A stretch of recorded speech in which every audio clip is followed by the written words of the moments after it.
Сразу несколько акций против аннексии Крыма прошли в Турции. Наш корреспондент Эмине Халил побывала на всех мероприятиях.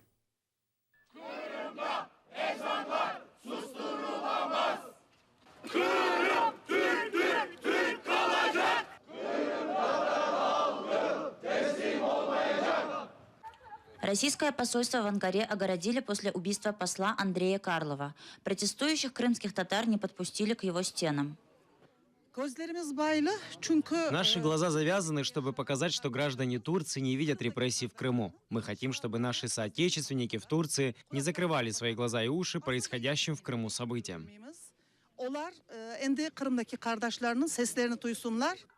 Требования протестующих озвучил глава крымско-татарской общины Анкары Тунджер Калкай.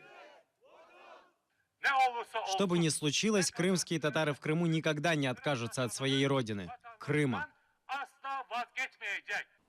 Российские дипломаты проигнорировали акцию. Свои требования крымские татары Анкары оставили в почтовом ящике.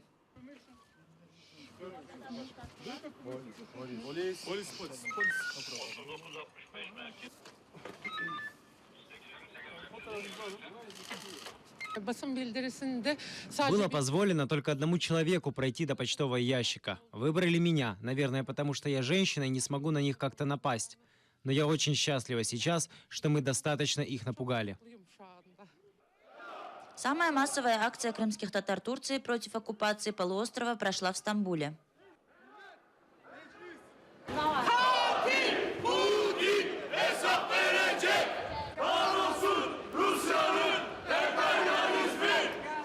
Сколько бы они ни обрезали наши ветви, мы все равно будем расцветать благодаря нашим корням.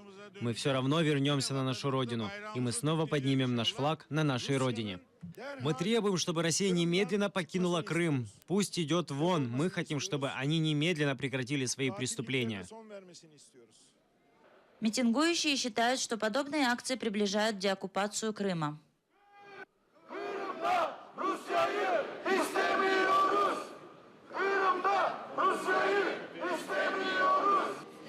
Крымских татар поддержали и представители азербайджанской общины Стамбула.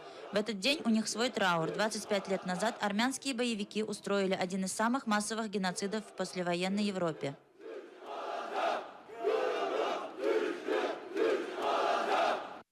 В одном из центров крымско-татарской жизни городе Эскишехир представители местной общины рассказали жителям города о репрессиях в современном Крыму.